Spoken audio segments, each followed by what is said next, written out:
আগামী 22শে জানুয়ারি প্রাণ প্রতিষ্ঠা করা হবে রামলালার। তো সেই দিন আমরা কি কি বাড়িতে বসে করতে পারি সেই নিয়ে আজ এই ভিডিওতে আমি কথা বলবো। তো চলুন জেনে নেওয়া যাক আমরা কি করতে পারি বাড়িতে বসেই।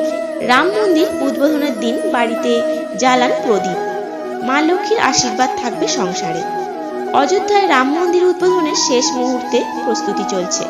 আগামী 22শে জানুয়ারি প্রাণ প্রতিষ্ঠা করা হবে রামলালার। জেনে নিন সেদিন নিজের বাড়িতে কতগুলি প্রদীপ জ্বালাবেন মা লক্ষ্মীর আশীর্বাদ আপনি লাভ করবেন। দীর্ঘ বহু বছরের প্রতীক্ষার পর অবশেষে নিজের জন্মভূমিতে ফিরতে চলেছেন শ্রীরামচন্দ্র। এই বিশ্বাসে উৎসাহ ও উদ্দীপনা ছড়িয়ে পড়েছে গোটা দেশ জুড়ে।